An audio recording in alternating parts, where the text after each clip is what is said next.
Cricket গল test শ্রীলঙ্কার বিপক্ষে প্রথম টেস্টের প্রথম দিনটি বাংলাদেশের অধিনায়ক নাজমুল হোসেন শান্ত ও মুশফিকুর রহিমের সেঞ্চুরিতে শুরুর বিপর্যয় কাটিয়ে ম্যাচের নিয়ন্ত্রণ টাইগারদের হাতে।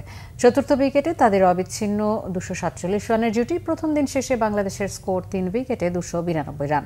মনির হোসেন খানের ডেস্ক রিপোর্ট। ম্যাচের আগে সৌহার্দ্যের বার্তা। এই ম্যাচ দিয়ে টেস্ট ক্রিকেটকে বিদায় জানাচ্ছেন শ্রীলঙ্কার অলরাউন্ডার অ্যাঞ্জেলো ম্যাথুজ। সতীর্থদের পাশাপাশি বন্দী হলেন বাংলাদেশের ক্রিকেটারদের উষ্ণ আলিঙ্গনে।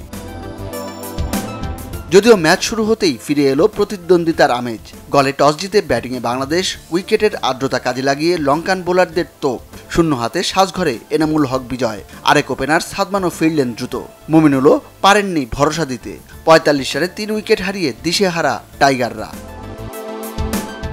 পছন্দের প্রতিপক্ষ পেয়ে আরও একবার ভরসা জোগাল শান্ত মুশফিকের উইলো। দুজনেই ব্যাটিং করলেন অঙ্ক কষে। প্রথম সেশনে বিপর্যয় ঠেকানোর মিশন, দ্বিতীয় সেশন দলকে শক্ত ভিতে দাঁড় করানোর দায়, আর শেষ সেশনে ম্যাচের নিয়ন্ত্রণ নেওয়ার চেষ্টা। সবই হলো পরিকল্পনা মাফিক। আর কোনো বিপদ নয়, চতুর্থ উইকেটে তাদের অবিচ্ছিন্ন 247 রানের জুটি। টাইগার অধিনায়ক শান্তর জন্য লাকি গ্রাউন্ড শ্রীলঙ্কা।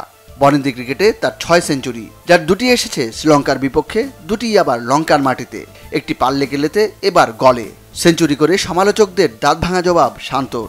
ম্যাজিক ফিগারে পা রাখতে খেলেছেন 202 বল, 14-4 আর 1-6 দিন শেষে অপরাজিত 136 রানে। শান্তর জন্য যতটা মুশফিকের ক্যারিয়ারে শ্রীলঙ্কা তার চেয়ে বেশি পয়মন্ত।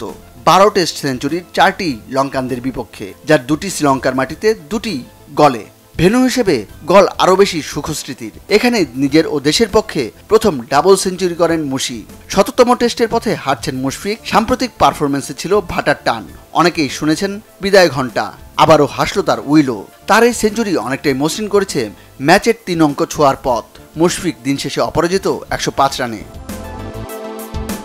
3 উইকেটে 292। দুঃসময়ের ভেতর দিয়ে চলা বাংলাদেশের জন্য গল টেস্টের প্রথম দিনটি আশার বাতিঘর।